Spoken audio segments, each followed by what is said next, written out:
ሁሉም ነገር የሚጀምረው በአንድ ዝናባማ ምሽት ነው። በዝናብና ገለልተኛ በሆነ አንድ መንገድ ላይ ሁለት ሰዎች ይታያሉ። አንደኛው ሌላኛውን በማየቱ ድንገት ደንግጦ በፍርሃት ይርበደበዳል። ነገር ግን በቅጽበት ሁሉም ነገር ያበቃል። አንደኛው ሰው በከባድ ሕመም እየተሰቃየ መሬት ላይ ይወድቃል። ከዚህ ጨካኝ ጥቃት በስተጀርባ ያለው ሰው ሌላ ማንም ሳይሆን ጊዮም ነው። ጊዮም አንድ ሰከንድ እንኳ ሳያባክን ራሱን የሳተውን ሰው ጎትቶ ወደ ምስጢራዊ መደበቂያ ወስዷል። በውስጥ ያለው ትዕይንት አስፈሪ ነበር። ተጎጂው ከጠረጴዛ ጋር ታስሯል። ሰውነቱም ደም በሚረጩ ስፍር ቁጥር የሌላቸው ቱቦዎች ተበሳስቷል። መንቀሳቀስ በማይችልበት ሁኔታ ሆኖ በሚመጣው ማንኛውም ጭካኔ ለመቀበል ተገዷል። ነገር ግን ጊዮም ልክ ምርምሩን እንደጀመረ ፖሊስ ይደርስበታል። አቃቤ ሕግ ይሆንና የፖሊስ ቡድን ድንገት ደርሰው እጅ ከፈንጅ ይዙታል። በካቴና የታሰረ ሰው ይፈራል ተብሎ ቢጠበቅም ጊዮም ግን የብረት ነርቭ አለው። የፍትህ እጅ ፊት ቆሞ በሚያስደነግጥ ሁኔታ ግድ የለሽ ነው። በሚያስፈራ የዋህነት ፈገግታ ለፖሊሶቹ ልክ አንድን ታካሚ እያከመ እንዳለ አድርጎ የሕክምና ሂደቱን ለማስረዳት ይሞክራል። በክፉ ድርጊቱ የተጸየፈችው ይሆን ወዲያውኑ ወደ ጣቢያው እንዲወስዱት ለሰዎቹ ትዕዛዝ ትሰጣለች። ጊዮም እየተወሰደ ሳለ ይሆንና ረዳቷ ትቶ የሄደውን አስፈሪ ትዕይንት ይመረምራሉ። ክፍሉ የሚዘገንን እይታ አለው። የደረቀ ደም፣ የተለወሱ የሕክምና መሳሪያዎችና መተንፈስ የሚከለክል መጥፎ ጠረን የሚወጣ ማቀዝቀዣ ይታያል። ማስረጃውን ስትመለከት ይሆን እየተጋፈጠች ያለችው ተራ ወንጀለኛ ብቻ እንዳልሆነ ትረዳለች። እሷ እየተጋፈጠች ያለችው ፍጹም የአእምሮ በሽተኛ ጋር ነው። ይህ በእንዲህ እንዳለ በፖሊስ መኪናው የኋላ ወንበር ላይ በረጋ መንፈስ ተቀምጦ የነበረው ጊዮም በሬዲዮ የሚተላለፍ ዘገባ ይሰማል። ከተጎጂዎቹ አንዱ አሁንም በሕይወት አለ። ፍርሃትን ከማሳየት ይልቅ ተጎጂ እንዳልሆነ ነግሬያቸው ነበር በማለት ለራሱ እያጉተመተመ በድል አድራጊነት ስሜት ይመለከታል። በማግስቱ ጠዋት የፖሊስ ጣቢያ እንደ ጦር ሜዳ ሆኗል። ጋዜጠኞቹ ስለ አስከፊ ጉዳይ መልስ ፍለጋ እያንዳንዱ መግቢያ ከበውታል። በዚህ ቀውስ መሃል ጄፍሪ የተባለ ሰው የሚዲያውን ጫና ለመቋቋም እየታገለ ነው። ድንገት ሃንጁን ከህዝብ መሃል ድቅ ብሎ ይዞት ሄደ። በፖሊስ ምርመራ እምነት እንዲኖራቸው ለፕሬሱ ይነግርና ጄፍሪን በፍጥነት ወደ መኪና አስገብቶ ከግርግር ያመልጣሉ። መኪናው ውስጥ እንደገቡ ጄፍሪ በወቅቱ ስለደረሰለት ሃንጁንን እያመሰገነ እፎይታ ይሰማዋል። ነገር ግን ሃንጁን ምስጋና የሚቀበልበት ስሜት ላይ አይደለም። ጄፍሪን ዝም ያሰኘው ነፃ የወጣኸው የመጀመሪያ ጥፋት ስለሆነ ብቻ ነው። አንድ ተጨማሪ ስህተት ከሰራ ግን ቀጥታ ወደ እስር ቤት ትሄዳለህ። በዚያኑ ቅጽበት የሃንጁን ስልክ ይጮሃል። ለከፍተኛ ውይይት ተጠራ። ሃንጁን ስለ አንድ ምስጢራዊ የሕክምና እርዳታ ለመወያየት ከሐኪም ጋር ይገናኛል። ሐኪሙ አጠቃላይ ሂደቱን ያብራራል። የመጨረሻው ውሳኔ ግን ለሃንጁን ይተወዋል። ቆይቶም ከሆስፒታሎች ቆሞ ሃንጁን የተወያዩበትን ለባለቤቱ ይነግራታል። ነገር ግን የትንሽ ልጁን ፈገግታ ሲያይ ልቡ በተስፋ መቁረጥና በጥፋተኝነት ስሜት ይቃጠላል። ተመልሶ ጣቢያ ውስጥ ቢሆን ከጊዮም ጋር ለመጀመሪያ ጊዜ ለመፋጠጥ ወደ ምርመራ ክፍሉ ትገባለች። ስለ አስከፊ ሙከራዎችና በማቀዝቀዣው ውስጥ ስለተገኙ የሰው አካላት ጠይቀዋለች። ጊዮም ሳይደናገጥ ያደረገው ነገር ሁሉ በሳይንስ ስም እንደሆነ ይናገራል። ለማይድኑ በሽታዎች ታምራዊ ፈውስ እያዘጋጀ እንደሆነ አጥብቆ ይሞግታታል። ስለ አስከሬኖቹም ቢሆን ጊዮም ራሱን እንደ ገዳይ አይቆጥርም። በተዛባ አእምሮ ጥቂት ሰዎች መሞታቸውን በሚሊዮኖች የሚቆጠሩን ለማዳን የሚከፈል አነስተኛ ዋጋ እንደሆነ ያምናል። እሱ ራሱን እንደ አዳኝ እንጂ እንደ ነፍሰ ገዳይ እንደማያይ ይናገራል።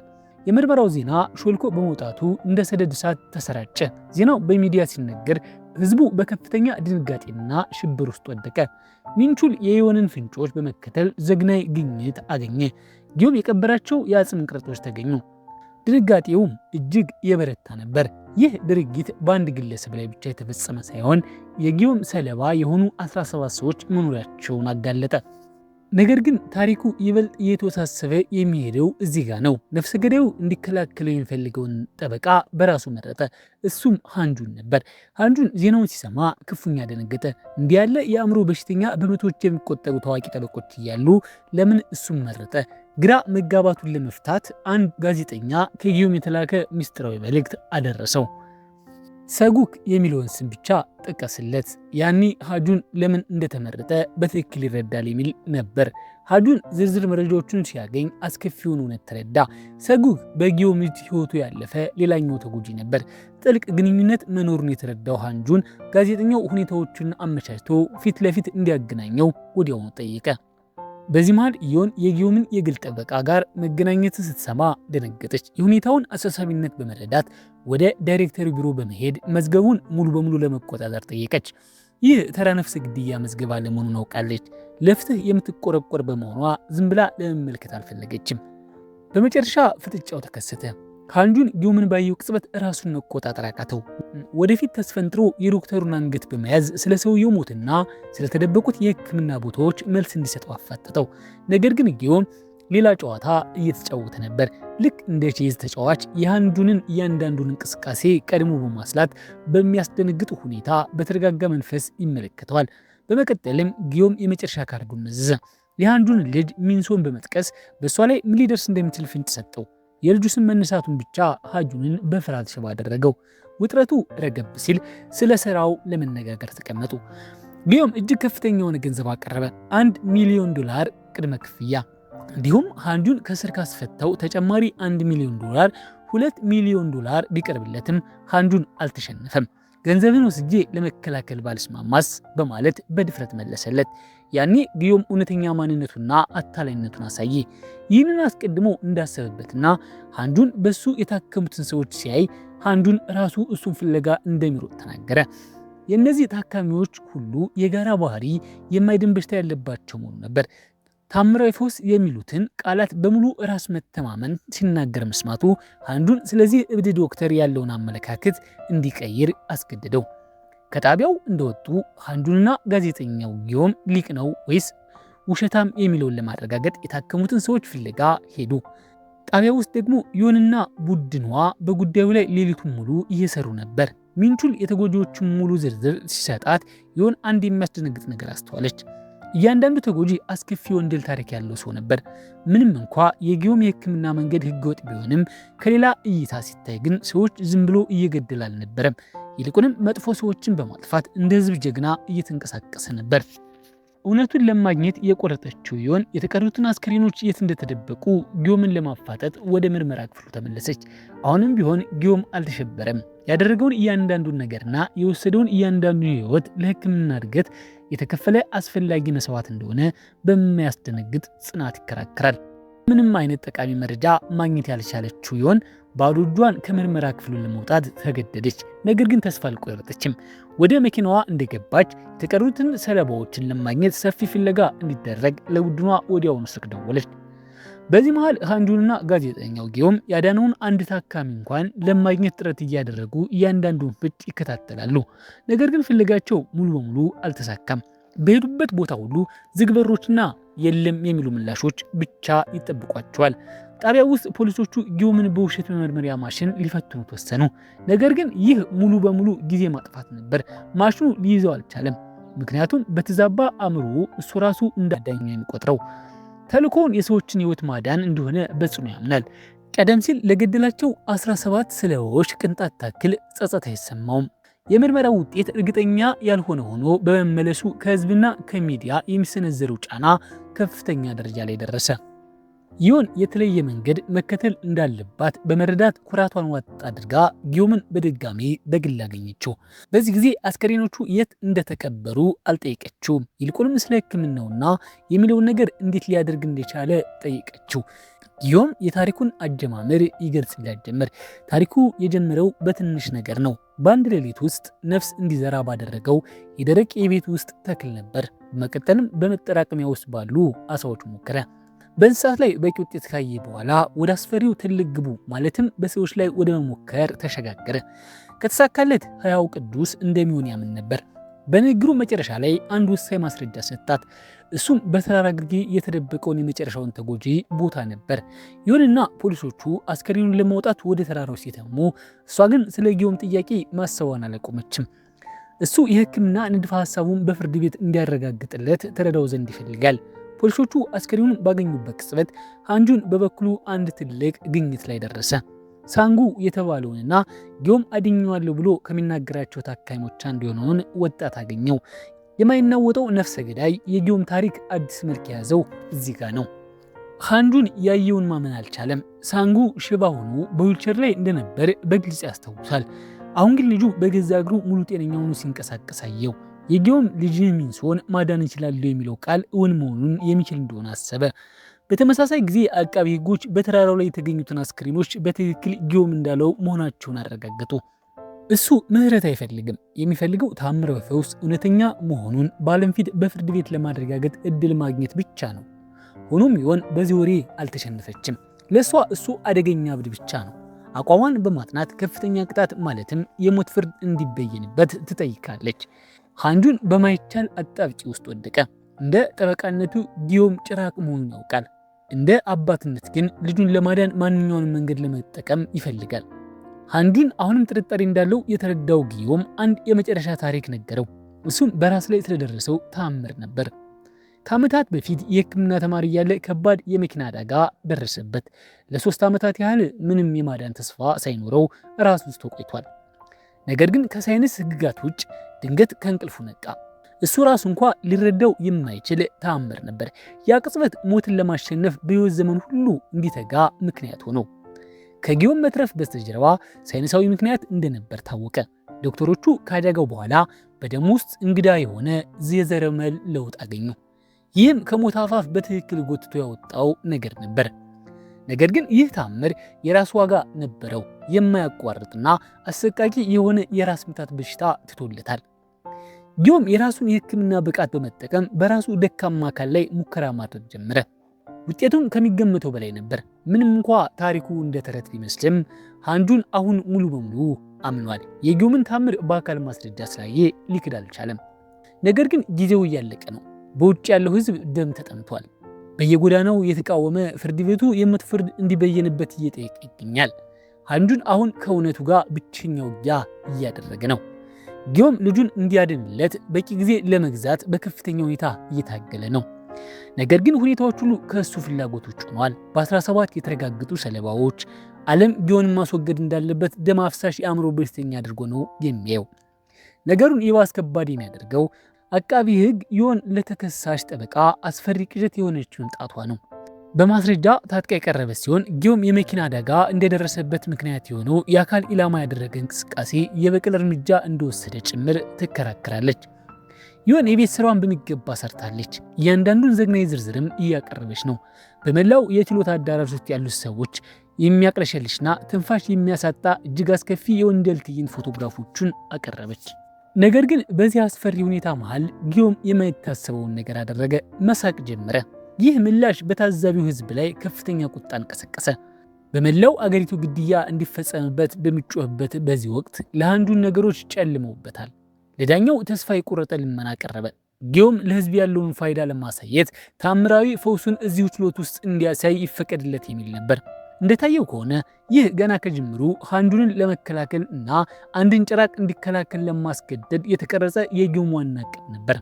ሃንጁን የመጨረሻ የትዕግስት ደረጃ ላይ ደርሷል። ቀጥተኛ መልስ ለማግኘት በሞከረ ቁጥር ጊዮም ግድያዎቹን ለማመን ወይንም ለመካድ ፈቃደኛ ሳይሆን የአእምሮ ጨዋታ ይጫወታል። የእሱ አመክንዮ የሚያስደነግጥ ነው። ለማይድኑ በሽታዎች ሁሉ ፈውስን የያዘ ሰው እንዴት ይገድላሉ? በእያንዳንዱ አጋጣሚ በአባትየው ልብ ላይ ቢላዋ እየሰካ የሃንጁንን ልጅ ይጠቀማል። በዚያ ጨካኝ ነፍሰ ገዳይ አእምሮ ውስጥ ምን እየተካሄደ እንዳለ ባያውቅም ሃንጁን አሁን ለመተው በጣም ዘግይቷል። የአልጋ ቁራኛ የሆነችውን ልጁን ለማዳን ሲል ብቻ ሁሉም ነገር ዝናውን፣ ስነ ምግባሩን፣ ነፍሱን ለመሰዋት ዝግጁ ነው። ያን ቅንጡ ክፍሉን በቆሻሻ በተሞላ ክፍል በመለወጥ ከታዋቂው የሥራ መስኩ በይፋ ለመለቀቅ ጋዜጠኛ ጓደኛ ወዳገኘለት ጊዜያዊ ቢሮ ገባ። ዶክተሩን ለማዳን ሃንጁን የሕዝብን አመለካከት ለመቀየርና የሁሉን ሰው ትኩረት ከግድያ ወንጀሉ ለማስወጣት ጋዜጠኛው ታሪክ እንዲያቀነባብር ጠየቀው። ይህ የሚዲያ ግርግር የበላይ ባለስልጣናት ቢያስደነግጥም ዮን ግን ለአንድ ሰከንድ እንኳ ወደኋላ አላፈገፈገችም። ይህንን መዝገብ በመቅበር ፍትህ እንዲሰፍን እንደምታደርግ በራሷ ትተማመናለች። ሆኖም በቤት ውስጥ ያለው ሁኔታ ወደ አስከፊ አቅጣጫ ተቀየረ። የትንሿ ሚንሶ ሁኔታ ከቁጥጥር ውጭ የሆነ መጣ። ራሷን ስታ ባለችበት ወቅት የልብ ትርታዋ ወደ ዜሮ እየተጠጋ ነበር። ሃንጁን በተስፋ መቁረጥና በድንጋጤ ወደ ቤት ተቻኮለ። ለዓመታት ደከመኝ ሰለቼ ሳትል በመንከባከቧ ምክንያት ሙሉ በሙሉ የዛለችውን ባለቤቱን አየ። ሌላ መንገድ መፈለግ እንዳለበት ማወቀ። በጊዮም ፈውስ ላይ ሁሉም ነገር ለመወራረድ ዝግጁ ነው። ነገር ግን ባለቤቱ ክፉኛ ፈርታለች። ሚንሶ በጣም ትንሽና ደካማ ናት። ለላቦራቶሪ ሙከራ ለመሆን ዝግጁ አይደለችም። እናቷም በእሷ ህይወት ላይ ቁማር ለመጫወት ፈቃደኛ አይደለችም። ባለቤቱና ልጁ እስከ መጨረሻው የድካም ደረጃ ድረስ ሲሰቃዩ ማየት ሃንጁን መፍትሄ ለማግኘት የሰው ልጅ ሊያደርገው የሚችለውን ሁሉ በፍጥነት እንዲያደርግ ገፋፋው። ጊዮም ያዳናቸውን እያንዳንዱን ታካሚዎቹን በመፈለግ ፍርድ ቤት ቀርበው እንዲመሰክሩ እየለመነ ቀኖቹን ያሳልፋል። ነገር ግን ፍለጋው ሙሉ በሙሉ ፍሬ አልባ ሆነበት። ጨካኝ በሆነ ነፍሰ ገዳይ መዳን የሚያመጣው ማህበራዊ መገለል በመፍራት አንድም ሰው ቀርቦ ለመመስከር ፈቃደኛ አልሆነም። ጊዮም ይህንን በእስር ቤት ሆኖ ሲሰማ መራራ ሳቅ ሳቀ። በአንድ ወቅት ታምር እንዲያደርግላቸው የለምኑት የነበሩ ሰዎች ሁሉ አሁን ግን ለባለ ውለታቸው ሃንጁን የሚፈልገውን ማስረጃ ለመስጠት ጥቂት ደቂቃ እንኳ ሊሰጡት አልፈለጉም። ጊዮም እያንዳንዱን የሙከራ ሂደት የሰነደበት ቀይ ማስታወሻ ደብተር ስለተባለ ሚስጥራዊ መዝገብ ጠቀሰ። ሌላ አማራጭ የሌለው ሃንጁን ወደዚያ አስፈሪ ወደሆነው የጊዮም በደም የተለወሰ የላቦራቶሪ ክፍል ተመለሰ። ቦታውን አሰሰ። በደንብ ቢፈልግም ቀይ ማስታወሻ ደብተሩ የት ሊገኝም አልቻለም። ሆኖም ፋይሎቹን ሲበረብር ልክ እንደ ልጁ ሚንሶ አይነት በሽታ ላለባቸው ሰዎች እየተደረገ የሙከራ ውጤት የያዘ ፎልደር ድንገት አገኘ። ነገር ግን በመረጃዎቹ ውስጥ ተውጦ እያለ ከበሩ ውጭ አንድ ሰው እያደባ መሆኑን ተረዳ። ከሃንጁን ጋር አይን ላይ ሲጋጠሙ ወዲያውኑ ፈረጠጠ። ጠበቃውም እንዲያሳድደው ተገደደ።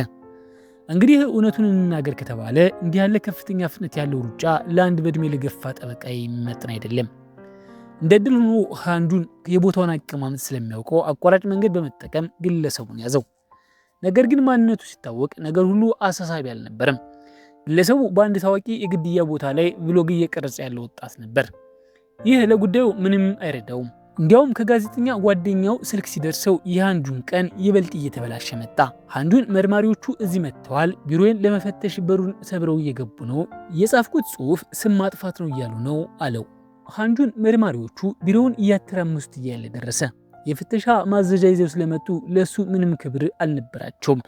ነገር ግን ሃንጁን ያለ ውጊያ እጁን አልሰጠም። የራሱን ቦታ በመለየት ይህ የኔ የስራ ቦታ ነው፣ እዚህ ውስጥ አንዲት ነገር ብትነኩ በህግ አሳድዴ አፈር አበላችኋለሁ በማለት ጮህባቸው። እንዲህ ባለው አንጋፋ ጠበቃ ግርማ የተሸነፉት መርማሪዎቹ እቃዎቹን ለመንካት ፈርተው ወደ ኋላ ፈገፈጉ። እንደተባለው ሆነ። ይህ ሙሉ ወረራ በኢዮን የተቀነባበረ ነበር።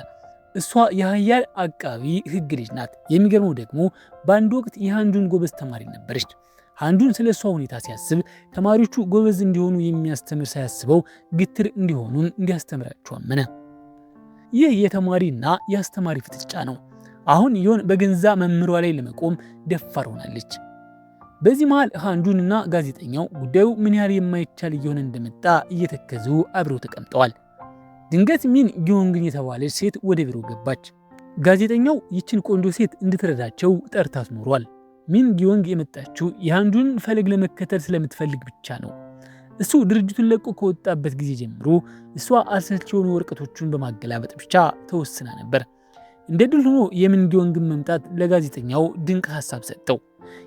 የእሷን ውበትና የመሳብ ችሎታ ተጠቅሞ ምስክሮቹን ለምን አታሳምንም? ሚን ጊዮንግ በንግግሩ ችሎታዋ እየተነካች በሐሳቡ ተስማማች።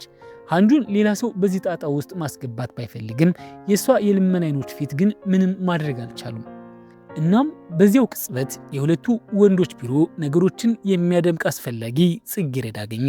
እንዳለችውም ሚን ጊዮንግ ሃንጁንን አላሳፈረችውም። የሳንጉን እናት ያለምንም ጥልቅ ጥረት ቀርባ እንድትመሰክር አሳመነቻት። የተከሳሽ ወገን የበላይነት እያገኘ በነበረበት ቅጽበት አንድ አስደንጋጭ መረጃ ወጣ። ጊዮም በስር ላይ ሆኖ ለቀድሞ ታካሚዎቹ የማስፈራሪያ ደብዳቤ ልኳል። ምስክርነታቸውን ከሰጡ ማንነታቸውን ለሕዝብ እንደሚያጋለጥ አስጠንቅቋቸዋል። እነዚህ ሰዎች ክፉኛ ፈርተዋል። በዓለም ፊት በነፍሰ ገዳይ የታከሙ ተብለው መታወቅና ለዘላለም እየተገለሉ መሆንን አይፈልጉም። በዚህ ግርግር የተቆጣው ሃንጁን ከእንግዲህ ወዲህ ይህ የፍርድ ቤት ሂደት የሚመለከት ማንኛውም ነገር መጀመሪያ በእኔ በኩል ያልፋል በማለት ሙሉ ቁጥጥሩን በእጁ አደረገ። ሃንጁን ወደ ስኬት ተቃርቦ ነበር። ነገር ግን ጊዮም በድጋሚ እንቅፋት ሆኖበታል። እንደ ድል ሆኖ ሚን ጊዮንግ ውበቷንና ጽናቷን ተጠቅማ ዋና ዋና ምስክሮችን ከገቡበት ድንጋጤ አወጣቻቸው።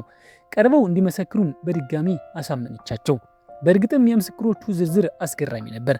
የደም ካንሰር እንደዳነለት የሚነገርለት ሰው እና ሽባ ሆኖ ከቆየ በኋላ በእግር ኳስ ሜዳ ላይ መሮጥ የቻለው ሳንጉ ይገኙበታል። ቡድኑን ለሚቀጥለው ቀን የፍርድ ቤት ውሎ በሚገባ ለመዘጋጀት ሌሊቱን በሙሉ ከፍተኛ ትጋት ሲሰራ አደረ። ችሎቱ ሲቀጥል የሳንጉ እናት ምስክርነቷን ሰጠች። ስለተከሰተው ተአምር ስትገልጽ ድምጿ ይንቀጠቀጥ ነበር። ጊዮም ለልጄ አንድ መርፌ ሰጠው። ልጄ ሲነቃ በከፍተኛ ድምፅ ጮኸ። ከዚያም ድንገት መንቀሳቀስ ቻላለች። ልጁ ጤነኛ ሆኖ ሲታይ ታሪኩ እጅግ እውነተኛውም ተሰማ። ነገር ግን አቃቤ ሕግ ጊዮም ዝም ብላ ድሉን አታስረክብም። እሷ እንዳሳ ነባሪ ናት። ወዲያውኑ የቀድሞ ሕክምና መረጃዎቹን በመተቸት ልጁ ገና ከጅምሩ ሽባ አለመሆኑን ጥያቄ አነሳች። ዶክተሮቹ ብዙ ጊዜ ጥልቅ ምርመራ ሳያደርጉ የመጀመሪያውን ምርመራ ብቻ እንደሚከተሉ የሚመሰክር የሕክምና ባለሙያ መጣች። የሷ መከራከሪያ የሳንጉ ሽባነት ጊዜያዊ ሊሆን ይችላል፣ በራሱ ጊዜ ሊድን ይችል ነበር የሚል ነበር። ይህ ለአንዱ ከባድ ምት ነበር። ታዛቢው ህዝቡ እሷን ማመን ጀመረ። ሰዎችም በንዴት ከችሎቱ መውጣት ጀመሩ። አሁን ሙሉ ጫናው በሁለተኛው ምስክር ማለትም ከካንሰር በዳነው ስለወደቀ። ነገር ግን በሆነ ምክንያት ሰውየው ወንበሩ ላይ ተቆራምዶ ይንቀጠቀጣል። ለመናገር ፈቃደኛ አልሆነም። አንዱን የገነባውን መዝገብ ሲያፈራርስ በድንጋጤ ተመለከተ። በመጨረሻም ሰውየው ለመናገር ድፍረት አገኘ። ነገር ግን የተናገረው አንዱን የጠበቀው አልነበረም። አልዳንኩም በማለት ተንተባተበ። አሁንም ሆስፒታል ውስጥ ሕክምና እየተከታተልኩ ነው አለ። ይህ ንግግር ለጉዳዩ የመጨረሻው መቀራረቢያ ሆኖ ጊዮም በሰዎች ህይወት የሚቀልድ አታላይና ጨካኝ ነፍሰ ገዳይ ያስመሰለው። ይሁን በዚህ ምስክር ድንገተኛ የሀሳብ ለውጥ ውስጥ እጇ ይኖርበት አይኖርበት ባይታወቅም አንጁንን ንግግር የሚያሳጣ የድል ፈገግታ አሳየች። ከችሎቱ በኋላ አንጁን እውነቱን ለማወቅ ምስክሩን ተከታትሎ ያዘው። ነገር ግን ሰውየው ደካማ ሰበብ ሰጥቶ ተሰወረ።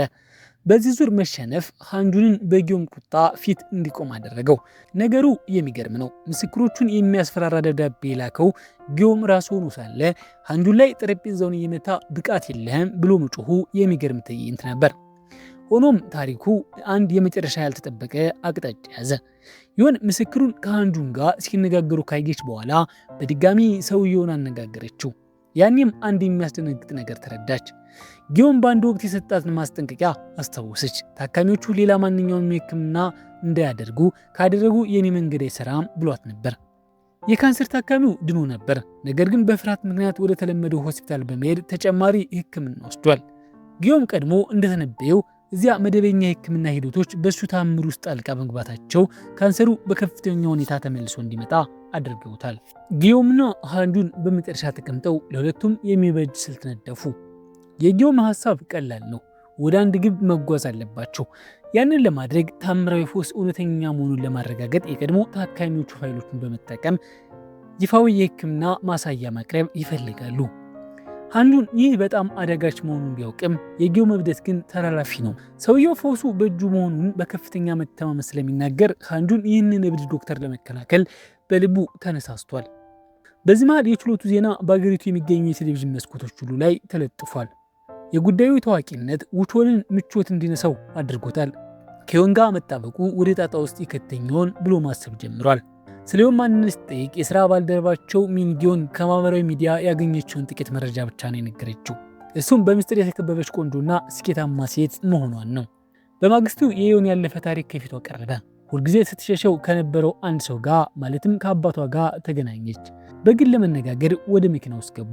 በመካከላቸው ከፍተኛ ውጥረት ነበር። ስልኩን ባለማንሳቷ ወዲያውኑ ይወቅሳት ጀመር። ሲከራከሩም እውነቱ ወጣ። ዮን እጅግ በጣም ከሀብታምና ተደማጭነት ካለው ቤተሰብ የተገኘች ናት። አባቷ የመጣው ለአንድ ምክንያት ነው። እሱም ሕግን ትታ የቤተሰቡን ቢዝነስ እንድትቀላቀል ለማስገደድ ነው። ነገር ግን ዮም አቋሟን አልቀየረችም።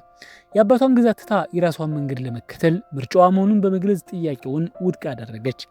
በዚያ ምሽት አንጁን ጊዮም ቀደም ሲል ያከማቸውን የታካሚዎች ሕክምና መረጃ ለባለሙያ ዶክተሮቹ ለማሳየት ወደ ሆስፒታል ሄዷ። የልጁን ሕክምና ለመደገፍ ገንዘብ ስለሚያስፈልገው በጥሩ ቅንነት ቀረበ። ሆኖም የሕክምና ሰራተኞቹ ሊቀበሉት አልፈልጉም። እንደ ጊዮም ያለ እብድ በሚቀባጥረው ነገር ላይ እምነት እንዳታሳርፍ ሲሉ አስጠነቀቁት። ነገር ግን አንጁን በገዛ ዓይኑ ባየውና ጊዮም ባዳነው ልጅ ምስል ተሞልቶ አቋሙን ለመከላከል ከዶክተሮቹ ጋር የቃላት ምልልስ ጀመረ። ጊዮም ሰዎችን የማዳን ህጋዊ ችሎታ አለው ብሎ ሲከራከር፣ ዶክተሯ ግን እየተቆጣች ከክፍል ወጥታ ሄደች። በሌላ በኩል ዮን በቢሮዋ ሆና የተወካዩ ቤከን የቀጥታ የዜና ስርጭት ትከታተላለች። ሁሉም ነገር ልክ እንደ እቅዷ እየሄደ ነው። ምርጫ እንደቀረበ ስለምታውቅ ግንኙነታችን በመጠቀም የሱ ሚስጥራዊ አማካሪ በመሆን በጊዮም ላይ የሞት ፍርድ እንዲጠየቅ ግፊት አደረገች። ቤክ የህዝቡን ለሞት ፍርድ ሲንቀሳቀስ ስታይ ተደሰተች። በእሷ እምነት የሞት ፍርድ ከተበየነ በዚህ መዝገብ ላይ የምታገኘው ድል 100% የተረጋገጠ ይሆናል። ሃንጁንም ስርጭቱን እየተከታተለ ነበር። ፖለቲከኛው በስም ጠቅሰው ስለ ጊዮም ድንቅ የመፈወስ ኃይል ሁልጊዜ መናገሩን በማንሳት አፌዘበት። ሃንጁን በንዴት ቢቃጠልም ኩራቱን ዋጠው። ልጁ ትድናለች በሚለው ተስፋ ብቻ ነው ከዚህ ነገር እንዳይርቅ ያደረገው። የቴሌቪዥን ንግግሩ በህዝቡ ዘንድ ከፍተኛ ተቀባይነት አግኝቷል። ፖለቲከኛው በጥሩ ዝናው እየተደሰተ ነው። ይህንን ለማክበር ዮንና የፖሊስ አዛዥ ፒዮን ለምስጋና ራት ጋበዛቸው። ነገር ግን ምግቡ እንደቀረበ ፖለቲከኛው ስልክ ተደውሎለት ወጣ አለ። ከአዛዥ ፒኖ ጋር ብቻዋን ስትቀር ዮን ያንን ትህትናዋን አሽቀንጥራ ጣለች። ስርጭቱን በግልጽ ተቸችው። የሞት ፍርድ ቀልድ አይደለም አለችው። እሷ ብቻ ስለ ፍትህ በቁም ነገር እየሰራች እንደሆነ የሚዲያ ቡድንና የፖሊስ አዛዥ ግን ለታዋቂነት ብቻ እንደሚሮጡ ከሰሰቻቸው። ፒዮም መለሰና እንደ ሃንጁን ያለ ምስቅልቅሎ የወጣ ሰው ለተከላካይ ጠበቃነት መቆሙን አጥልቶ ተናገረ። እራቱ በስድብና በከፍተኛ ውጥረት ተሞላ። እንደ ድል ሆኖ ፖለቲከኛው ዮንና አዛዥ ፒዮ እርስ በርሳቸው ሳይቧጨቁ በጊዜ ወደ ጠረጴዛ ተመለሱ። ውጥረቱ ለጥቂት ረገብ ባለበት ወቅት ወደ ሃንጁንና ቡድኑ እንመለሳለን። እነሱም በጉዳዩ ላይ ጥልቅ ትንተና በማድረግ ሌሊቱን ሙሉ ሲሰሩ አድረዋል። ነጥቦቹን ካያያዙ በኋላ አጠቃላይ ችሎቱን ሊገለብጥ የሚችል አዲስ የመከራከሪያ ነጥብ አገኙ። ብዙም ሳይቆይ የሃንጁን የለቀቀውን መረጃ በአየር ላይ ዋለ። ዜና አቅራቢው አንድ የሚያስደነግጥ አዲስ መላምት አቀረበ። ጊዮም በእውነት ደም የተጠማ ነፍሰ ገዳይ ነው ወይስ በጥልቅ ሴራ ውስጥ የወደቀ ተጎጂ የሚል ነበር። ስርጭቱን ስትመለከት ዮን ግራ ተጋባች። የሃንጁን ቡድን እንዴት እንዲህ ያለ አማራጭ ሁኔታ ሊፈጥር እንደቻለ ማመን አቃታት። የሚቀጥለው የፍርድ ቤት ቀጠሮ ሲቃረብ አካባቢው በውጥረት ተሞልቷል። የተቆጣ ህዝብ ከፍርድ ቤቱ ውጭ ተሰብስቦ የበቀል ተቃውሞ እያሰማ ይገኛል። በእነሱ እምነት ጊዮም የሞት ፍርድ የሚገባው ጭራቅ ነው። ሃንጁንም የጠበቃ አባልነቱን አውልቆ ስራውን እንዲያቆም እየጮሁበት ነው። በውስጥ በኩል ዳኛው ችሎቱን ለማስጀመር መዶሻውን እንደመቱ ሃንጁን ወዲያውኑ በእግሩ ቆመ። አዲስ ማስረጃ ለማቅረብ ፍቃድ ጠየቀ። ዮን ወዲያውኑ ተቃውሞ በማቅረብ ዝም ለማሰኘት ሞከረች። ነገር ግን ሃንጁን አዲስ ጠበቃ አይደለም። ተከሳሹ ፍትሐዊ ፍርድ የማግኘት መብቱን የሚጠብቁ ልዩ የህግ አንቀጾቹን በመጥቀስ በብዙ ዓመታት ልምዱ በለጣት። የመናገር እድሉን ሲያገኝ ሃንጁን 3 አስደናቂ መረጃዎችን አቀረበ። በመጀመሪያ ጊዮም አብሮት ይሰራ ከነበረ ታዋቂ የህክምና ቡድን የተገኘ ጥናት አቀረበ። ጊዮም ተማሪ በነበረበት ወቅት ቡድኑ የእሱ ምርምር እንደ አብዮታዊ ፕሮጀክት አድርጎ ይመለከተው እንደነበር ተገለጸ። ሁለተኛ፣ ስለ ተጎጂዎቹ እውነተኛ ማንነት አስከፊ መረጃ ወጣ። ጊዮም የገደላቸው እያንዳንዱ ሰዎች የህግ ክፍተቶችን በመጠቀም በነፃነት የሚንቀሳቀሱ አደገኛ ወንጀለኞች መሆናቸውን የሚያረጋግጥ የወንጀል መዝገብ አቀረበ። ይህ ተራ ግድያ ሳይሆን የፍትህ እርምጃ ነበር። ችሎቱ በእነዚህ ሁለት መረጃዎች ሲናወጥ ዮን ቁጥጥሩን ለመመለስ በመሞከር ያለፈ ታሪካቸው ምንም ይሁን ምን በጊዮም የዳነ አንድም ሰው ማስረጃ አልቀረበም ስትል ተከራከረች። ያኔ ሃንጁን ትልቁን ካርድ መዘዘ። ፍርድ ቤቱ እንዲመረምረው የጊዮምን ትክክለኛ የህክምና ዘዴ ለማቅረብ በድፍረት ተናገረ። እንዲህ ያለ መተማመን እንዲኖረው ሃንጁን አስቀድሞ ጊዮምን በግል አፋጦት ነበር። ፈውሱ እውነተኛ መሆኑን ካረጋገጠ በኋላ ብቻ ነው ሁሉም ነገር በሱ ላይ ለመወራረድ የወሰነው። ህክምናው የሰው ደም የሚጠቀም መሆኑን ዳኛው ሲጠየቅ ሃንጁን ከጊዮም አካል የተገኙ የተለወጡ የደም ሴሎችን እንደሚጠቀም አረጋገጠ። ችሎቱም በድንጋጤ ዝምታ ውስጥ ወደቀ። ነገሩ እንደ ሳይንስ ልቦለድ ቢመስልም ሃንጁን ግን እጅግ ቁም ነገር ላይ ነበር። እሱና ቡድኑ ዘዴውን ለብዙ ላቦራቶሪዎች አስፈትሸው ውጤቱ አንድ አይነት ነበር። የጊዮም ሴል ማልበልጸግ ዘዴ በሳይንሳዊ መንገድ የሚሰራ ነው። ሃንጁን መከራከሪያው በአንድ የመጨረሻ ልመና ቃል ዘጋው። ጊዮም የህክምና ጥበቡን ቁጥጥር ባለበት ቦታ እንዲያሳይ አንድ እድል ይሰጠዋል። ከፍርድ ቤቱ ሲወጣ ሃንጁን ወዲያውኑ በጋዜጠኞች ተከበበ። ሁሉም ይህ ነገር እውነት ነው በሚል ተመሳሳይ ጥያቄ ይጮሁ ነበር። በጊዮም ላይ ባለው ፍጹም እምነት በመታገዝ ሃንጁን በካሜራ ፊት የሥራ ህይወቱን አደጋ ላይ የሚጥል ውርርድ አደረገ። የተከሳሹ ንግግር ውሸት ሆኖ ከተገኘ በራሴ ፍቃድ ስራዬን እለቃለሁ፣ ከዚያ በኋላ ዳግመኛ የህግ ስራ ሰራም ሲል በይፋ አስታወቀ። በእስር ቤት ውስጥ ጊዮም በደስታ ተሞልቷል። እቅዱ በትክክል እየሰራ ነው። ነገር ግን ገና ከስጋት አልወጡም። አንድ ትልቅ ችግር ከፊታቸው ተደቅኗል። የጊዮምን ሚስጥራዊ ቀመሮች የያዘ ማስታወሻ ደብተር አሁንም አልተገኘም። ሃንጁንና ጊዮም አብረው ካሰቡ በኋላ አንድ የሚያስደነግጥ እውነታ ላይ ደረሱ።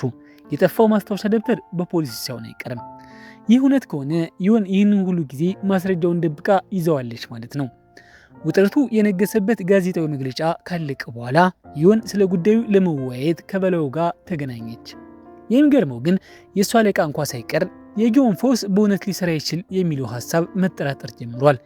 ይህ ሁኔታ ለዮን እሱን በያዘችበት ምሽት የነበረው ትዝታ ቀሰቀሰባት። በሂደት ላይ ያለ በድንገት እንደገባች ታስታውሳለች። በወቅቱ ጊዮም ቀዶ ጥገናውን ማቆም ለታካሚ ሞት እንደሚሆን እየጮኸ አስጠንቅቋት ነበር። ነገር ግን ፖሊሶቹ ግድ አልሰጣቸውም፣ ጎትተው ወሰዱት። ታካሚው ልክ እሱ እንደተነበየው ህይወቱ አለፈ። ቆይቶም ዮን ከባልደረባዋ ጋር ስለ እስሩ ስነ ምግባር ተከራከረች። እሱ ግን በህጉ ብቻ የሚመራ በመሆኑ በሚስጥራዊ ፈውስ የሚለውን ሀሳብ እንደ ከንቱ ወሬ በመቁጠር በድርጊታቸው ጸና። አሁን ወደ ኋላ የማይመለሱበት መንገድ ላይ ደርሰዋል። ነገር ግን ዮን እረፍት አጣች። የጥቃቱ ምሽት የነበረውን የቪዲዮ መረጃ ደጋግማ ስትመለከት አንድ ትልቅ ነገር አስተዋለች። ጊዮም ብቻውን የሚሰራ አይመስልም። አንድ ተባባሪ በሙከራዎቹ ላይ ሲረዳው ታያለች። ዮን ይህንን አጋጣሚ በመጠቀም በጊዮም ማስታወሻ ደብተር ውስጥ ያሉ ግንኙነቶች በሙሉ እንዲወጡ እና በፋብሪካው አካባቢ የነበሩ የቪዲዮ ምስሎች በሙሉ እንዲመጡ ትዕዛዝ ሰጠች። ይህ ለመጨረሻው ችሎት የሚያስፈልጋቸው ወሳኝ መረጃ ነው። በሌላ በኩል የሃንጁን ቡድን በጥሩ ስሜት ላይ ነው። የእነሱ መላምቶችና ትንታኔዎች በማህበራዊ ሚዲያ ላይ በከፍተኛ ሁኔታ ተሰራጭተዋል። ሆኖም የጠፋው ማስታወሻ ደብተር በድላቸው ላይ እንደ ጥቁር ደመና ጥላጥሏል። ሃንጁን የጊዜ መስመሩን በመከተል አንድ ወሳኝ ሰው ለየ። እሱም ጊዮም ከመኪና አደጋ በኋላ ያከመው ፕሮፌሰር ሃን ነው። ሃንጁን ከፕሮፌሰሩ ጋር ተገናኝተው ሁሉም ነገር ስለተለወጠው ደም፣ ስለታምራዊ ፈውስና ስለ ልጁ ተስፋ ገለጸለት።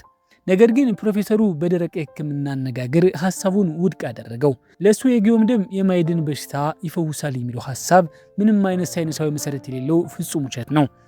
ይህ ለሃንጁን ከባድ ድንጋጤ ነበር።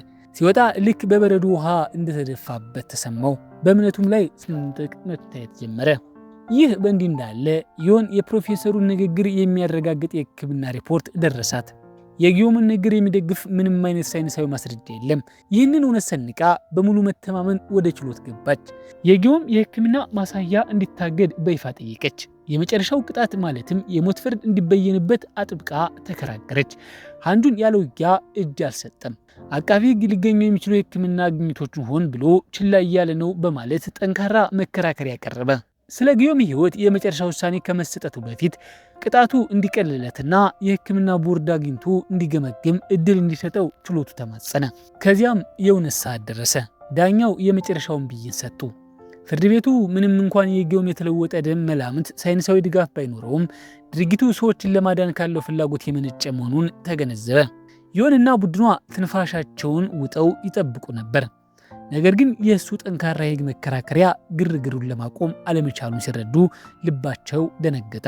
ሆኖም የመጨረሻው መዶሻ በከባድ ሁኔታ አረፈ። ምንም እንኳ የሕክምና ፍላጎት ቢኖርም የሰው ልጅ ሕይወት ዋጋ እጅግ ከፍተኛ እንደሆነ ፍርድ ቤት ወሰነ። የሕክምና ማሳያው ጥያቄ በይፋ ውድቅ ተደረገ። ዳኛዋ ጊዮምን አይኑን እየተመለከቱ ከፍተኛ ቅጣት ማለትም የሞት ፍርድ በየኑበት። መዶሻውን በመምታት የመጨረሻውን ብይን ሰጡ። ችሎቱም በደስታና በጭብጨባ ተሞላ። ሁሉም ሰው እያከበረ ነው፣ በከፍተኛ ሁኔታ ከደነገጠው ሃንጁን በስተቀር። ከችሎቱ በኋላ ከዳኛዋ ጋር ለአንድ የመጨረሻ ቃል ለመገናኘት ቢሞክርም ሴትየዋ ግን ግትር ነበረች። በውሳኔዋ በመጽናት ጊዮም ምንም አይነት ተሰጥኦ ቢኖረውም ከነፍሰ ገዳይነት እንደማያልፍ ተከራከረች። ሃንጁን ትዕግስቱን በማጣት ብቸኛ ተስፋቸው ስለተቀማባቸው የማይድን ህመም ስላለባቸው ህፃናት እንድታስብ ጮኸባት። ዳኛዋ ግን ስለ ሕክምና ግኝቶች ግድ የላትም። ለእሷ ነፍሰ ገዳይ ነው። ሆኖም ይህ የመጀመሪያው ችሎት ብቻ ነበር። ሃንጁን ጊዮምን ለማዳን አሁንም ጠባብ ቀዳዳ እንዳለው ያውቃል። ይህም ማለት ለማረፍ ጊዜ የለም ማለት ነው። የበላይ ባለስልጣናት ሻምፓኝ በመክፈት ስራ ቢጠመዱም ዮን ወደ ወንጀሉ ስፍራ ተመለሰች። ልክ እንደጠረጠረችው ኢንተርኔቱ ቀድሞውኑ በሳት ተያይዟል። ስለ ጊዮም ታምራዊ ፈውስ የሚያወሩ ቪዲዮዎች በየቦታው ተሰራጭተዋል። የድረገጽ ተጠቃሚዎቹ ህዝብ የማይድነውን በሽታ መፈወስ ይችላል ብለው እንደሚያምን ለማወቅ ሰፊ የህዝብ አስተያየት ጥናት ጀምረዋል። ይህ ሁሉ ሃንጁንና ጊዮም አብረው ያዘጋጁት የዋና እቅድ አካል ነበር። ነገር ግን ሃንጁን ሞኝ አይደለም። የህዝብ አስተያየት ብቻውን የህግ ፍርድ ቤትን ላያሳምን እንደሚችል ያውቃል። ለጊዮም ፕላን ቢ እንደሚያስፈልጋቸው ነገረው። ሃንጁን የሚያደርገው እያንዳንዱ ነገር፣ የሚጥሰው እያንዳንዱ የስነ ምግባር ደንብ ለልጁ ሲል የሚከፍለው ዋጋ ነው። ከአድካሚ ቀን በኋላ ሃንጁን ትንፋሽ ለመሰብሰብ በአንድ ወንበር ላይ ዝልፍልፍ ብሎ ወደቀ። ብቸኛ ማስታገሻው የልጁ ሚንሶ ደውሎ ማውራት ነበር። በልቡ ውስጥ ግን ክፉኛ ፈርቷል። የጊዮምን ቃል ማመን እንዳለበት እንኳ እርግጠኛ አይደለም። ነገር ግን የልጁ ህመም ገዳይ የመሆን እድሉ 99% በመሆኑ ነው። ሃንጁን ያ እብድ ዶክተር እውነት እየተናገረ ነው በሚለው የ1% ተስፋ ላይ ሁሉም ነገር ለመወራረድ ወሰነ።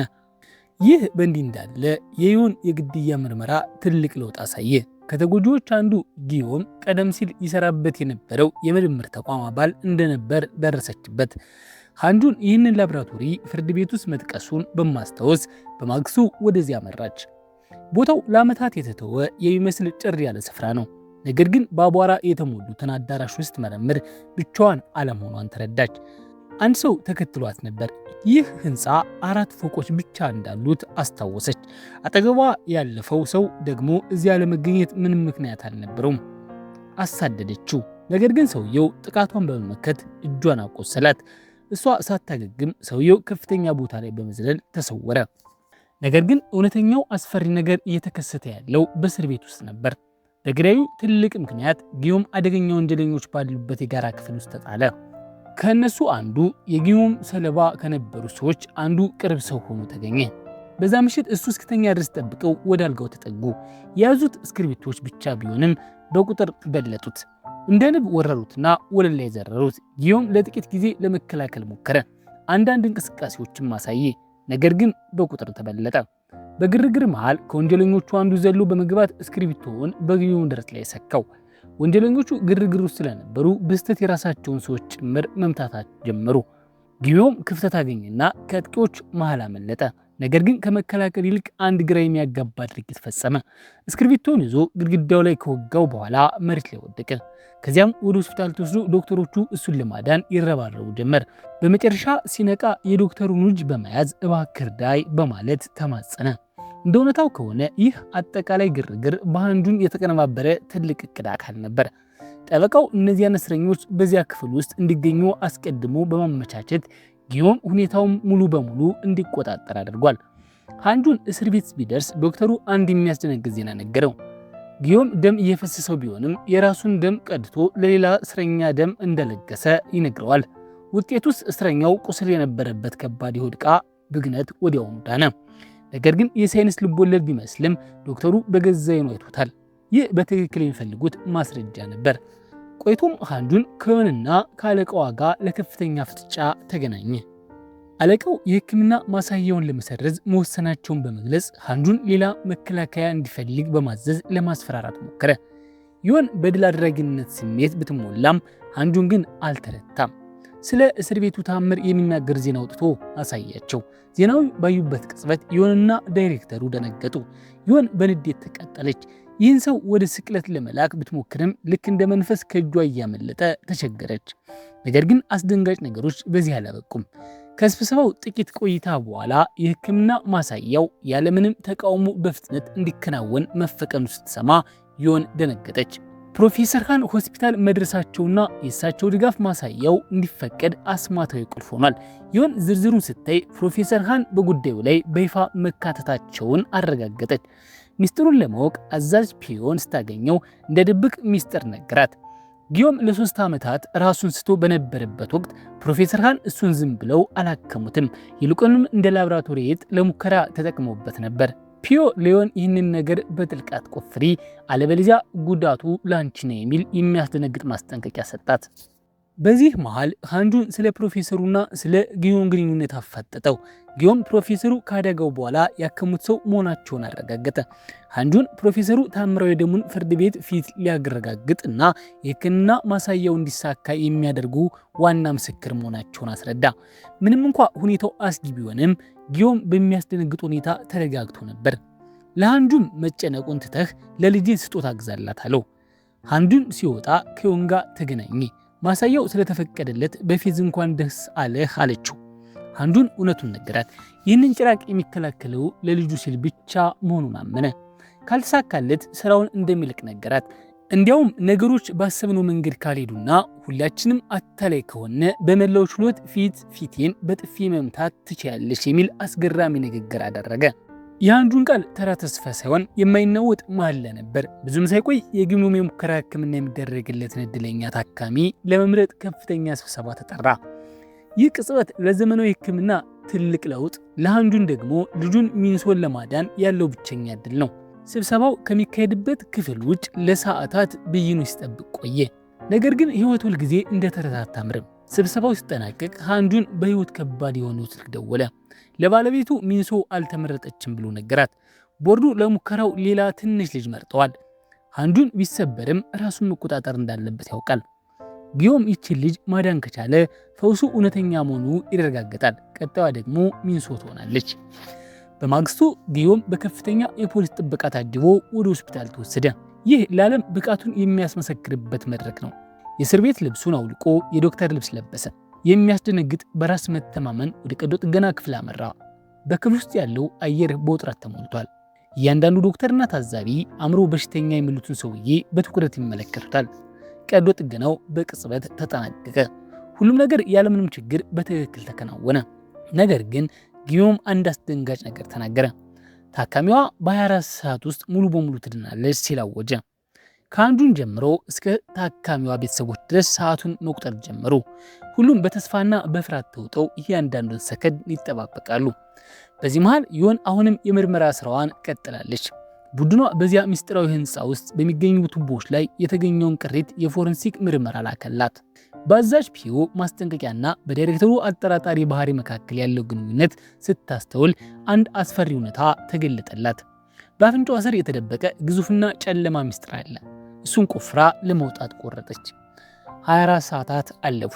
ታምሩም በእውነት ተከሰተ። ትንሿ ልጅ አይኗ ገለጠች። ከነበረችበት ኮማ ነቃች። ቤተሰቦቿ በከፍተኛ ደስታ ያለቅሱ ነበር።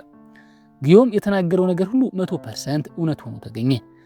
የህክምና ተቋማት ሳይንሳዊ አይደለም፣ አይቻልም ያሉት ነገር የሰውን ህይወት አዳነ።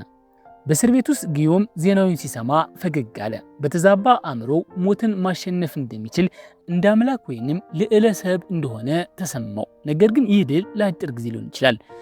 ጊዮም የማይድን በሽታ ያለበትን ታካሚ ማዳኑ እንደ ሰደድ እሳት ተሰራጨ።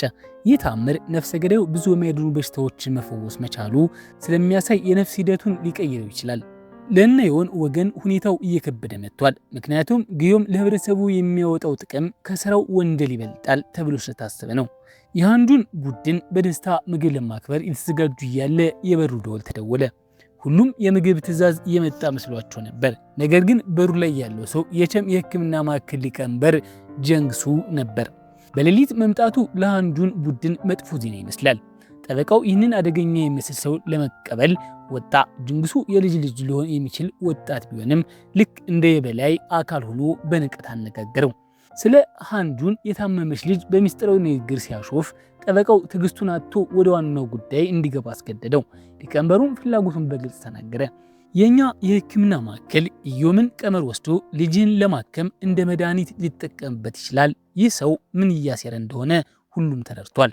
የጊዮም ህክምና እንዲጠፋ ይፈልጋል። አለበለዚያ የሱ ህክምና ንግድ ወይም መላው ዓለም ሊፈርስ ይችላል። ጆንግሱ ሃንጁን ወደ እሱ ወገን እንዲመጣ መጋበዙን ቀጠለ። ነገር ግን ሃንጁ ዝም ብሎ ሲስቅበት ጆንግሱ ምን እያሰበ እንደሆነ ሊረዳው አልቻለም። በግልጽ እንደሚታየው ሃንጁን ሁሉም ሰው የሚመኘው የወርቅ ማዕድን በእጁ ይዟል። ነገር ግን እንደሱ ለልጁ ለሚኖር አባት ያ ምንም የማያሳስብ አይደለም። ሃንጁን በዚህ አስማታዊ መድኃኒት ስለተጨነቁ ውቾልና ሚንጊዮንግ ትኩረት አልሰጣቸውም። ከመቀመጫው ተነሳና ቦርሳውን ይዞ በእያንዳንዱ ሰከንድ ለህይወቷ የምትታገለውን ልጁን ለመጠየቅ ጉዞ ጀመረ። ልክ ከበር ሲወጣ ጋዜጠኞቹ ተረባረቡበት።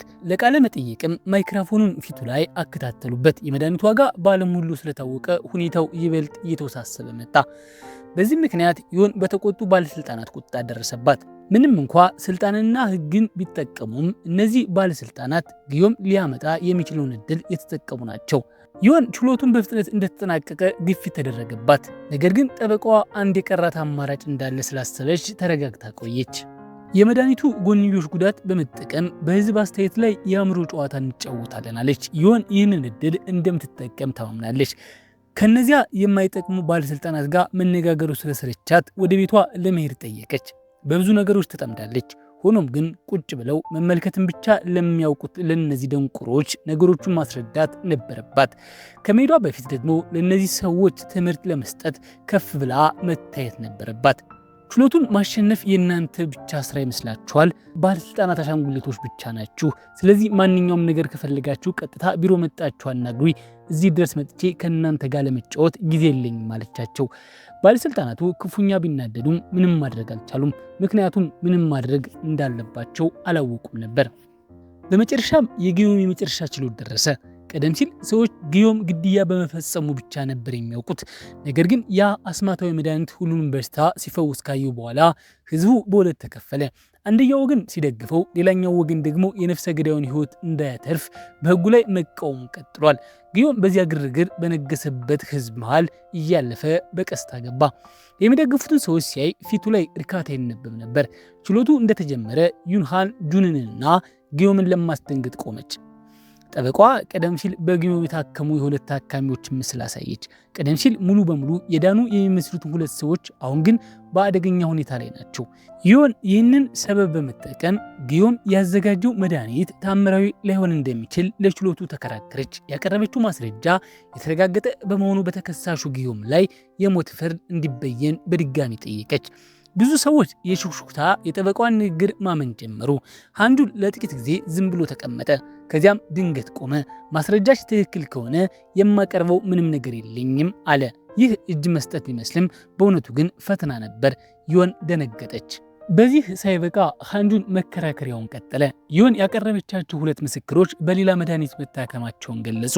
ለማያውቁ ሰዎች አንዴ በሌላ መንገድ ከታከሙ ጊዮም መድኃኒት ዋጋ የለውም። ጠበቃው ጊዮም ይህንን ለፖሊሶቹ አስጠንቆ እንደነበር ነገር ግን እንዳልሰሙት ተናገረ። ስለዚህ እነዚህ ሁለት ምስክሮች የማይድን በሽታቸው ተመልሶባቸው ለአደጋ ተጋልጠዋል። ሃንጁን በራሱ የመከላከያ ብቃት የቀድሞ ተማሪውን አመክንዮ በመጠቀም አሸነፋት። በጠንካራ ቃላቱ ሁኔታውን ወደ እሱ ወገን አዞረው። ዩን የቀድሞ መምህሯ ፊት ስትቆም ምንም ማድረግ ሳትችል ቀረች። ተከሳሹ የብዙዎችን ህይወት የወሰደው ሰው ቢሆንም ወደፊት ሊያድን የሚችላቸው ሰዎች ቁጥር ከተገደሉት እጅግ ይበልጣል። ስለዚህ ተከሳሹ ቅጣት የታመሙ ሰዎችን ማከም እንዲሆን ተጠየቀ። በመጨረሻም ዳኛው የመጨረሻውን ውሳኔ ሰጡ። ጊዮም በህይወት ይቆያል፣ ነገር ግን በምትኩ በቀሪ ህይወቱ ከገደላቸው በላይ ሰዎችን በማዳን ለስራው ወንጀል ዋጋ ይከፍላል። በመጨረሻም የሃንጁን ጥረት ሁሉ ፍሬ አፈራ። ጃንግሱ ጊዮምን ወደ ቡድኑ ለመቀላቀል ፈጣን ነበር። በትልቅ ሆስፒታል ስምም ጊዮም በሰላም ታካሚዎች የሚያሳክምበትን ተቋም አቋቋመ። በዚህም ምክንያት ብዙ ከፍተኛ ባለስልጣናት እርስ በርሳቸው ተጋጩ። ዩን እንደ ቅጣት ተቆጥሮባት ወደ ሩቅ ቦታ ተዛወረች። ሃንጁን ይህንን የምስራች ይዞ እስር ቤት ለሚገኘው ጊዮም ነግረው መጀመሪያ ሚንሶን እናድን አይደል ብሎ ጠየቀው። ጊዮምም ምስጋና ይመስላል ነበር። ሚንሶን መጀመሪያ ለማከም ተስማማ። ሃንጁን ልጁ የሞትን ጥላ ተሰናብታ ወደ ህይወት ስለምትመለስ በደስታ ተሞላ። ነገር ግን ነገሮች ቀላል አልነበሩም። የህክምና ማዕከሉ ሊቀመንበር ጃንግሱ የሆነ ነገር እያሴረ ነበር። ወጣት ቢሆንም ለሴናተር ቤክ እንደ የበላይ አካል ሆኖ ያዘዋል። ጊዮም አሁንም በቅንጦት ቦታ ቢቀመጥም በአራት ግድግዳዎች ውስጥ ጥብቅ ጥበቃ የሚደረግለት እስረኛ ይመስላል። ለጃንግሱ ዳግመኛ የወርቅ እንቁላል እንደምትጥል ዝይ ነው። ሚንሶ እንድትታከም የተፈቀደ ቢመስልም አሁን ግን የህክምና ወሬ ባለሙሉ በመታወቁ ሃንጁን ለልጁ ቦታ እንዴት እንደሚያገኝ ጨነቀው። በሺዎች የሚቆጠሩ ሰዎች ለህክምና ተራ በመያዝ ላይ ናቸው። ታዲያ ትንሿ ሚንሶ እስከዚያ እንዴት ትጠብቃለች? ጃንግሱ ቀደም ሲል ሚንሶን በጓሮ በር ቅድሚያ እንዲሰጣት አቅርቦለት ነበር። በምላሹም ሃንጁን ጊዮምን አሳምኖ ከሱ ጋር መድኃኒት እንዲያመርት ማድረግ ነበረበት። ነገር ግን እንደ ሃንጁን ያለቀን ሰው እንዴት እንዲህ ያደርጋል? ያቀረበለትን የተሳሳተ መንገድ ከመከተል ይልቅ ተራውን መጠበቅ መረጠ። ነገር ግን ጊዜው በሄደ ቁጥር የሚንሶ ጤንነት እየተባባሰ መጣ። አባዬ የት ነህ? ማየት አልቻልኩም በማለት ትንሿ ልጅ ተጨነቀች። የሚያበረቀርቁ አይኖቿን በሰፊው ብትከፍትም የምታየው ጨለማ ብቻ ነበር። በዚህ ጊዜ ዩን ተደብቆ የነበረ አንድ ነገር አገኘች። አንድ ፕሮፌሰር በጊዮም አካል ላይ ሙከራ ሲያደርጉ የነበረበት መዝገብ ተገኘ። ብዙ ሚስጥሮችን ብታስተውልም ጉዳዩን ስለተሸነፈች ምርመራውን የመቀጠል ስልጣን አልነበራትም። በሚያስገርም ሁኔታ ጃንግሱ ዩን ስለ ፕሮፌሰር ሃን ያጣራች መሆኑን ሰማ። ጃንግሱ ከሁሉም ነገር በስተጀርባ ያለ ይመስላል፣ ግን እሱ ራሱ ፕሮፌሰሩ የት እንዳሉ አያውቅም ነበር። ስለዚህ የፕሮፌሰሩን መደበቂያ እንዲፈልጉ ለሰዎች ትዕዛዝ ሰጠ። ምንም ቢሆን ፈውሱን በፍጥነት ማግኘት አለብን አለ። እንደ ጃንግሱ እምነት ፈውሱን ለመቆጣጠር ፕሮፌሰሩ ዋና ቁልፍ ናቸው፣ በህይወት መኖሩ አስፈላጊ አይደለም በማለት ለረዳቶቹ ፍንጭ ሰጠ። ይህ ጨካኝ ሰው በመንገዱ ላይ ያለውን ማንኛውን ምስክር ለማጥፋት ይፈልጋል። በዚያው ምሽት ረዳት ፕሮፌሰሩ ያሉበትን ቦታ አገኘ። በሩን ሰብሮ ቢገባም አዛውንቱ ሃን በመኪና መልጠው ነበር። ዮን አሁንም ከሁሉም ነገር በስተጀርባ ያለውን እውነት በሚስጥር እየፈለገች ስለሆነ ወደ ሃንጁን መጣች። አሁን ልታምነው የምትችለው ብቸኛው ሰው ሃንጁን ብቻ ነበር። መጀመሪያ ላይ ሃንጁን አላመናትም። ነገር ግን ጉዳዩ ጊዮምን የሚነካ ቢሆንስ? ታሪኩን በሙሉ ከሰማ በኋላ የሃንጁን ፊት ገረጣ። በዚህ መሃል ከባለቤቱ ስልክ ተደወለለት። ነገር ግን የሚሰማው የእሷን ሲቃ እና ለቅሶ ብቻ ነበር። በተመሳሳይ ጊዜ ጊዮም የሚንሶን ስም በታካሚዎች ዝርዝር ውስጥ ባለመኖሩ ተገርሞ ነበር። ሃንጁን በድንጋጤ ሲደርስ ባለቤቱ ከድንገተኛ ክፍል ፊት ለፊት ደንግጣ ተቀምጣ አገኛት። ሁኔታዋ እየተባባሰ ነው፣ ምናልባትም ለከፋው ነገር ራሳችሁን አዘጋጁ ሲል ዶክተሩ ለወላጆቹ በከባድ ልብ ነገራቸው። ይህንን የሰማቸው የሚኒ እናት ምርር ብላ ታለቅስ ጀመር። በዚሁ ሰዓት ዮን ከሊቀመንበር ጃንግሱ ጋር ተፋጠጠች። ፕሮፌሰር ሃን ባልተፈቀደ ሁኔታ በሰው አካል ላይ ምርምር አድርገዋል። ጊዮምም ጆንግሱ በፈጠረው ችግር ውስጥ ተዘፍቋል። አሁን በአካሉ ላይ ምርምር ሲያካሂዱ ከነበሩ ሰው ፊት ለፊት ተቀምጧል። የሚገርመው ደግሞ ሃን የቤቱን ካርታ ወጣ። ሸምድደው ለዛሬው ቀን ያለ 3 ደቂቃ ብቻ ነው አለው። የጊዮም ክፍል ፊት ለፊት ያለው ዘበኛ በከፍተኛ ገንዘብ ጉቦ በመስጠት ወደ ሚስጥራዊ ክፍል ለመግባት መቻላቸው ታወቀ። ሁለቱም ጊዮም የሚያመልጥበትን ሚስጥራዊ እቅድ ነበራቸው። ጊዮም ሁልጊዜ የምትመኘውን መድኃኒት ሰጣለው፣ ለጊዜው ግን በኔ ቤት ቆያለው። ለሁለቱም የሚሆን እቅድ ነበረው። ነገር ግን ሃን በጃንግሱ ረዳቶች እየተሰለለ መሆኑን አላወቀም ነበር። ወደ ጃንግሱና ዮንዊ ስንመለስ እሷ ለምታቀርብለት ጥያቄዎች እሱ በጣም ተረጋግቶ ይመልስ ነበር። ምክንያቱም ዮን እሱን የምትከስበት ምንም አይነት ማስረጃ አልነበራትም። ጃንግሱ በሰው ላይ የተደረገ ምርምር መድኃኒት ለማበልጸግ ብቻ እንደነበር ሰበብ ማቅረቡን ቀጠለ። ተጎጂው እንኳ በፍቃደኝነት ተስማምቷል። ስለዚህ ይህ እንደ ህገወጥ ሊቆጠር አይችልም አለ። በጊዮም ጉዳይም ቢሆን የእናቱን የፈቃደኝነት ፊርማ አግኝቷል ሲል ተከራከረ። ንግግሩ ለዮን ምንም አይነት ክፍተት የማይሰጥ ነበር።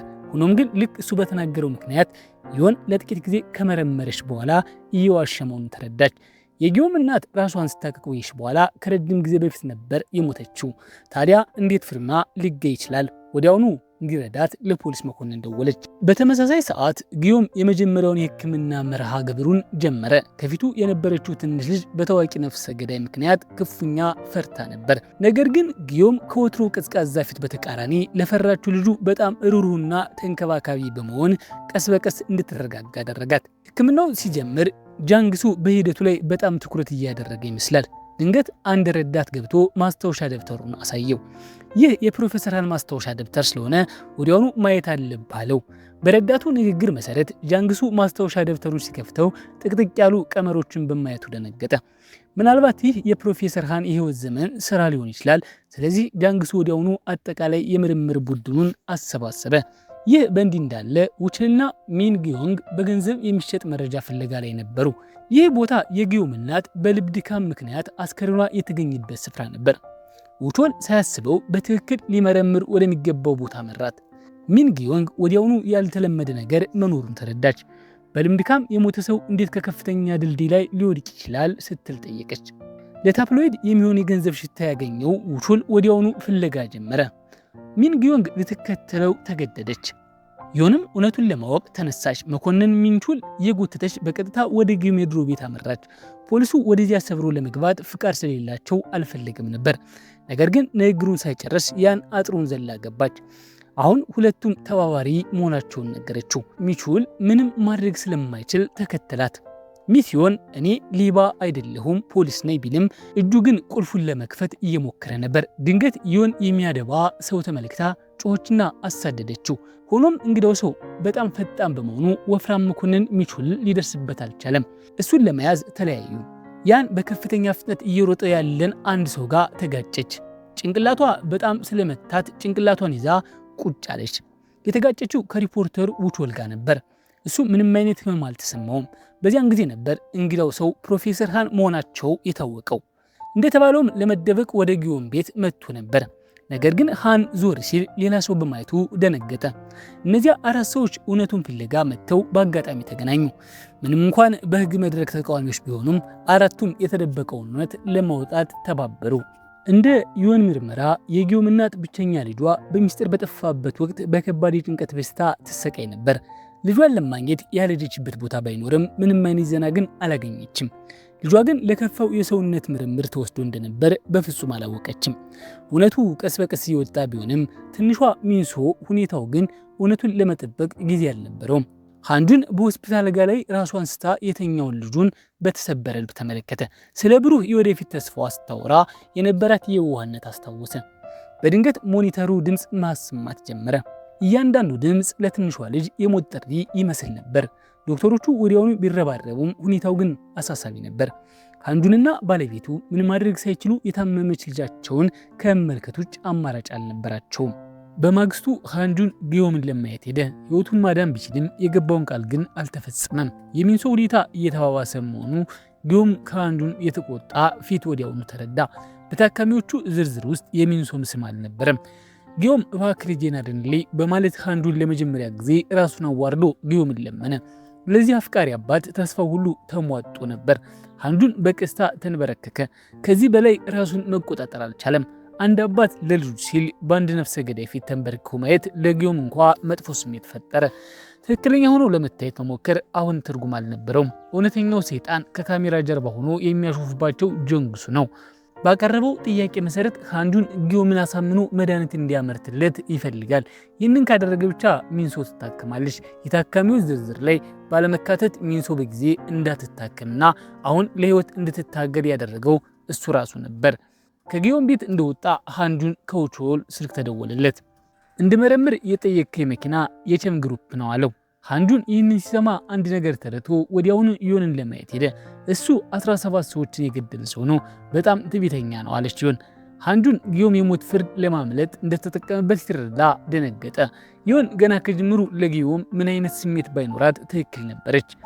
እሱ እንደሚያዝ አስቀድሞ ያውቅ ነበር። ነገር ግን እንደማይገደድ ስለሚያውቅ ትዕቢተኛ ሆኖ ቆይቷል።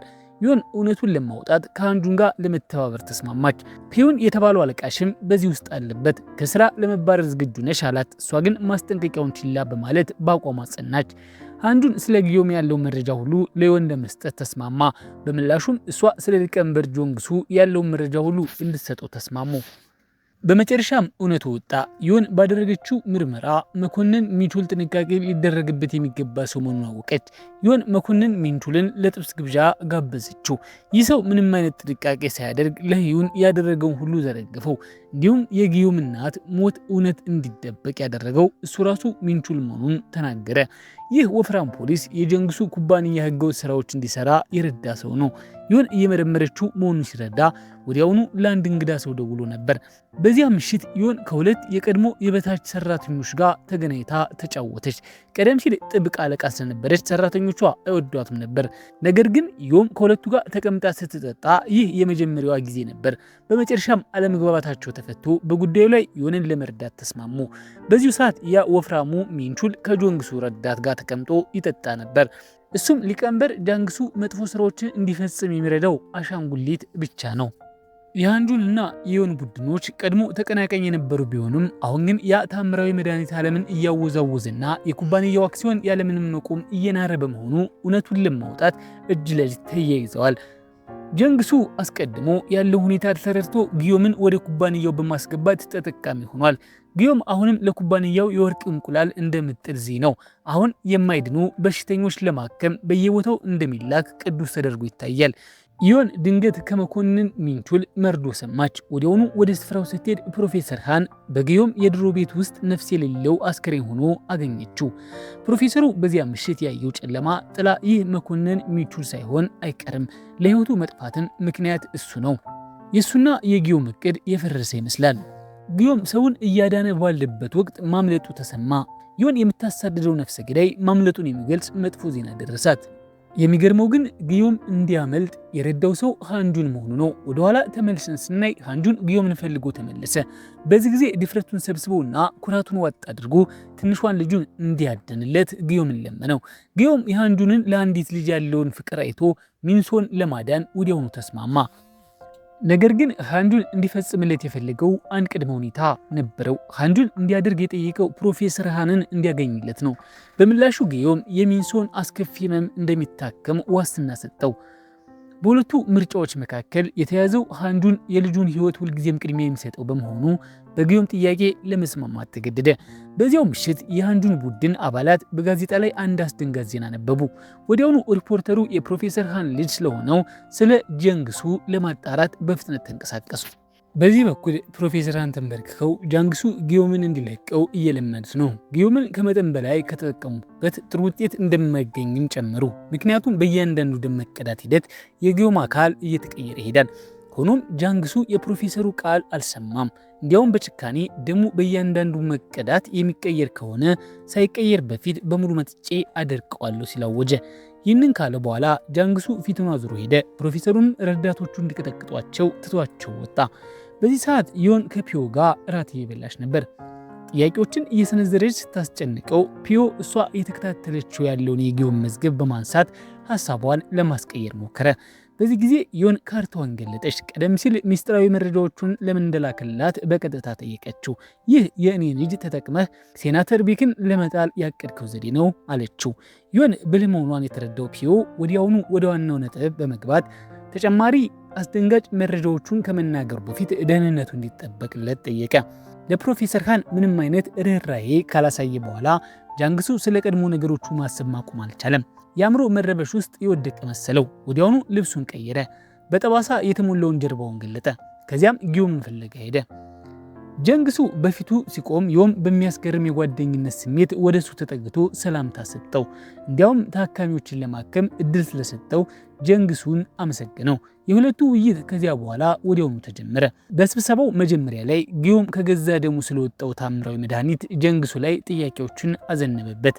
መድኃኒቱ ምን ጥቅም አለው? የደሙ አይነትስ ምንድን ነው? አዲስ ደም ሲተካስ አሁንም ይሰራል? የሚሉ ጥያቄዎችን አቀረበ። በጊዮም ጥያቄዎች የተወጠረው ጃንግሱ ምንም መናገር ሳይችል ዝም ብሎ ቆመ። አፉን ከፍቶ አንዲት ቃል መናገር አልቻለም፣ የጊዮምን ንግግር ዝም ብሎ ከመስማት ውጭ። በማግስቱ ጊዮም አስገራሚ የሕክምና ብቃቱን ለህዝብ ማሳየት ነበረበት። ስለሱ የሚወጡ መረጃዎችና የቀጥታ ስርጭቶች በዜናዎች ላይ እየታዩ ባለበት ወቅት ዮን እርምጃ መውሰድ ጀመረች። ከባልደረባዋ ስልክ ደረሳት። የያዘችውን ሰነድና ማስረጃ ሁሉ ሰብስባ ቀጥታ ወደ ሂዩን ቢሮ አመራች።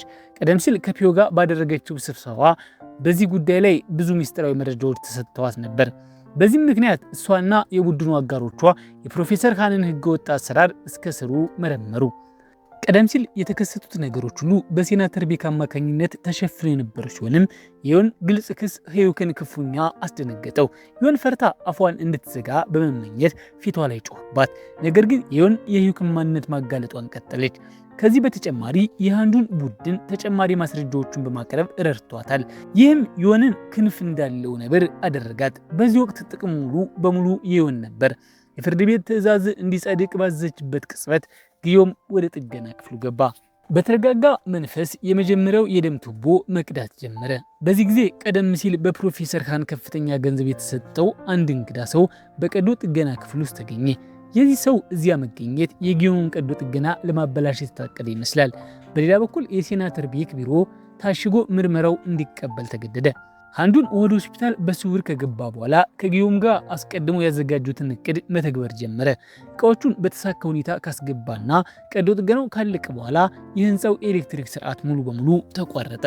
በጨለማ ውስጥ ጊዮም ወዲያውኑ በጃንግሱ ረዳቶች ላይ እርምጃ ወሰደ።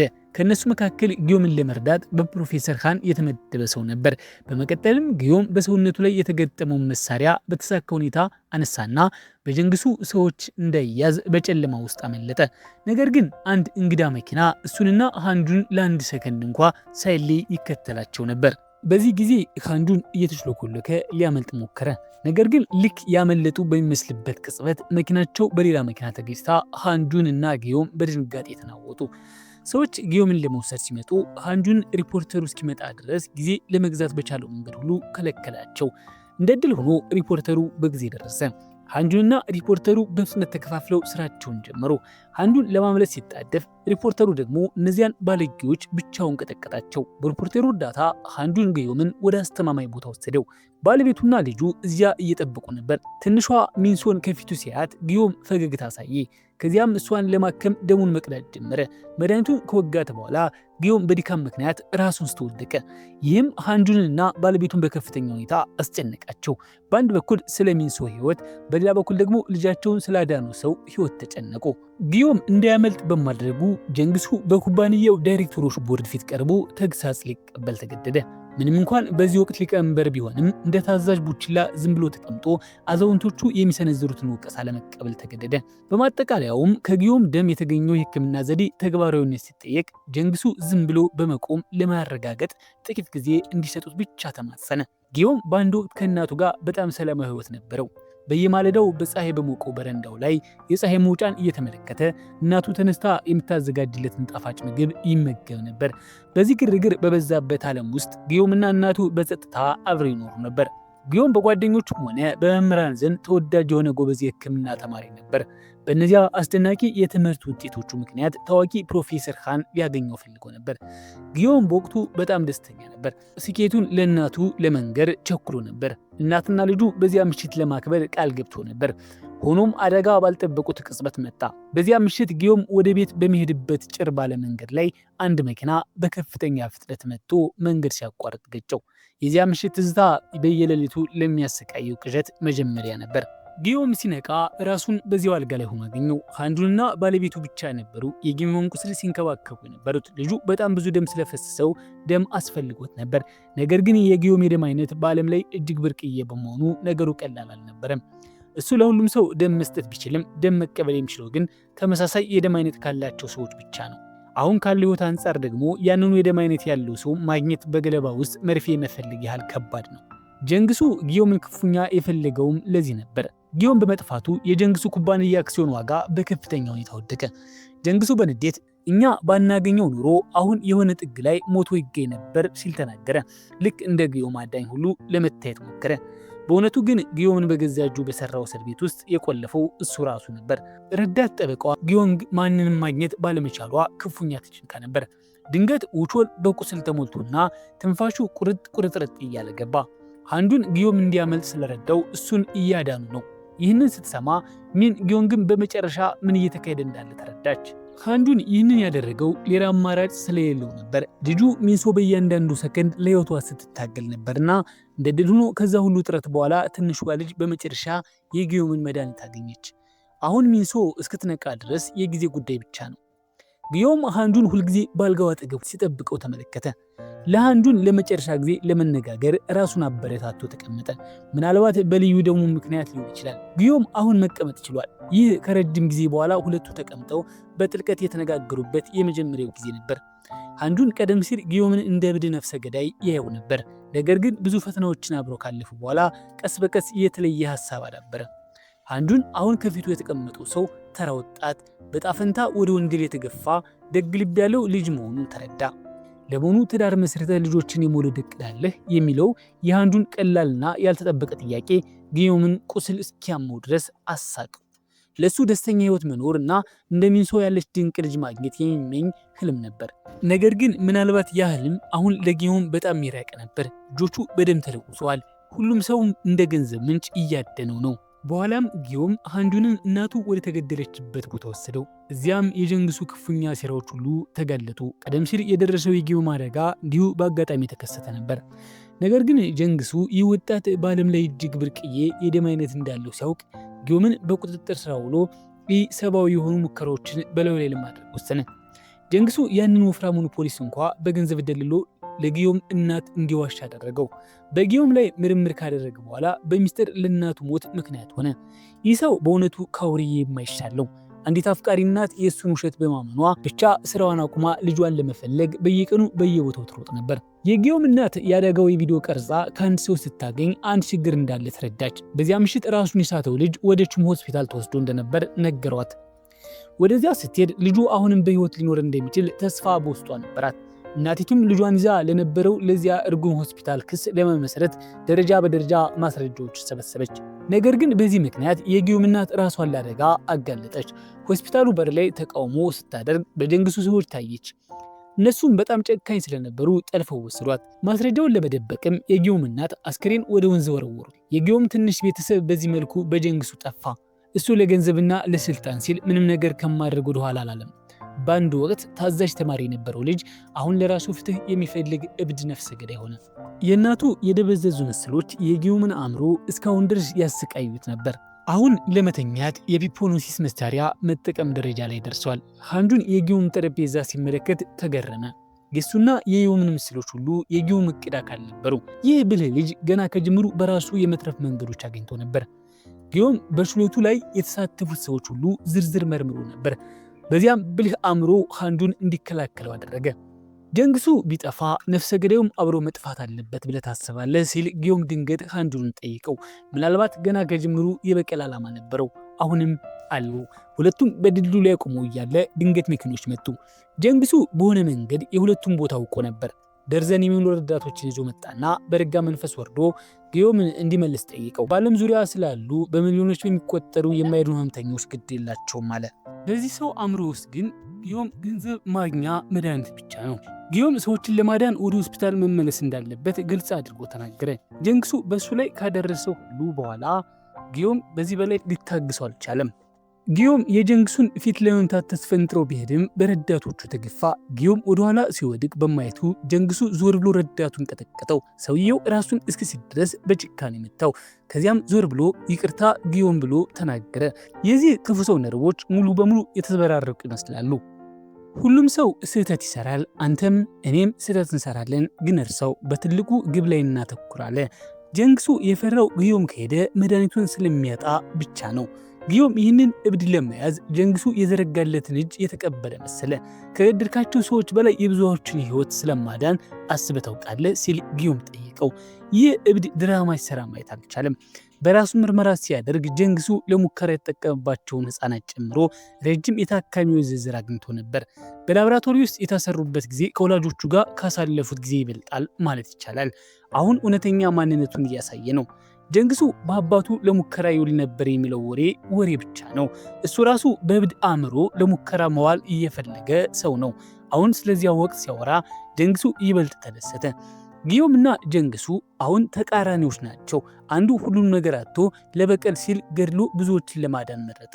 ሌላኛው ደግሞ ሁሉም ነገር እያለው ጥቂቶቹን ለማዳን ብዙዎችን መግደል መረጠ።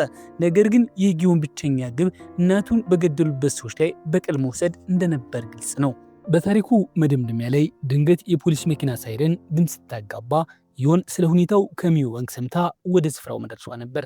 ጊዮም አጋጣሚውን በመጠቀም ያንም ባለጌ ጀንግሱን ለመውጋት ሲሪንጅ ወጣ። ነገር ግን የጊዮም ወንጀል እንደ ተራራ ስለተከመረ ሃንጁን ሊያስቆሙ ሞከረ። ጊዮም ግን ጀንግሱን ጥፋቱን እንዲቀጥል ሊፈቅድለት አልቻለም። እሱን ብንለቀው በሺዎች የሚቆጠሩ ሰዎች እንደኔ አይነት ዕጣ ፈንታ ይደርስባቸዋል በማለት ጊዮም ወደፊት ተስፈንጥሮ ረዳቶቹን ካሸነፈ በኋላ የጀንግሱን አንድ አይኑን አጠፋው። ፖሊሶቹ ገብተው ጠመንጃውን በጊዮም ላይ እስካነጣጠሩ ድረስ ሁለቱም ይታገሉ ነበር። ይበቃል፣ ከተጎጂዎች በቂ ቃል ተቀብለናል አለች ዮን። ጊዮም መርፌውን እንዲያወርድ ብትለምነውም ለሱ ግን ሁሉም ነገር ዘግይቶ ነበር። ሁሉም ነገር ለመጨረስ የመጨረሻውን ጥቃት ለመሰንዘር እጁን ወደ ላይ አነሳ። የጥይት ድምፅ አስተጋባ። ነገር ግን በጥይት የተመታው ጊዮም አልነበረም። ሃንጁን የልጁን ባለውለታ ከጥይት ለመከላከል ዘሎ መሃል ገባ። እዚያው ቁም፣ አሁን ምንም እያሰብክ እንደሆነ አውቃለሁ። ነገር ግን በዚህ ጊዜ በድጋሚ አንተን ለማዳን ማንኛውን መንገድ እንደምከተል አምናለሁ አለ ሃንጁን ለሱ ሲል ጊዮም መሳሪያውን እንዲያወርድ ተስፋ አደረገ። ነገር ግን ለረጅም ጊዜ የታመቀ ጥላቻ እንዴት በቀላሉ ይለቃል? አቃቤ ሕጉ ዮን እባክሽ ሃንጁንን ተንከባከቢው ካለ በኋላ የጀንግሱን የቀረው አይን ለሞጋት ወደፊት ተወረወረ። ፖሊሶቹ ጊዮም ጀንግሱን ሳይጨርሰው በፊት ወሳኝ ቦታ ላይ መቱት። እሱም ቀስ በቀስ ኃይሉን አጣ። ዮን ልታድነው ብትሮጥም ጊዮም በቀጥታ ወደ ወንዙ ሲወድቅ ከመመልከት ውጭ ምንም ማድረግ አልቻለችም። እናቱ በአንድ ወቅት የተጣለችበት ያ ወንዝ ነበር። ህይወት መቀጠል አለበት። እንደ ድል ሆኖ ሕጉ በጀንግሱና በኩባንያ ወንጀሎች ላይ አይኑን አልጨፈነም። ጊዮም በሰበሰበው ማስረጃ ዮን የጀንግሱን ወንጀሎችና የገደላቸውን 223 ተጎጂዎች ለጋዜጠኞች አቀረበች። በዚህም ጀንግሱና አባቱ በንጹሃን ደምና አጥንት ላይ የገነቡትን ጨካኝ አገዛዝ በተሳካ ሁኔታ በቃ። ከዚህ ጉዳይ በኋላ ዮን ወደ ቀደመ ክብሯ ተመለሰች። የጀንግሱ ታማኝ አገልጋይ የነበረውን አለቃዋም ከስልጣን አባረረች። የጊዮም ሞት ምናልባትም እዚህ ላይ አላበቃም። አንድ ነገር ቢደርስብኝ የሂፖኖሲስ መሳሪያን ክፈተው መልሱ እዚያ ውስጥ አለ ብሎ ነበር ጊዮም። ሃንዱን ከሞቱ በፊት የነገረው ቃል ተከሰተ። ገና ከጅምሩ ጊዮም አንድ ሚስጥራዊ መድኃኒት ደብቆ እንደነበር ታወቀ። ህይወቱ ለአደጋ እንደሚጋለጥ ስለሚያውቅ ይህ ታምራዊ መድኃኒት ለሰው ልጅ ተላልፏል። ነገር ግን ሃንዱን እንደዚህ አላሰበም።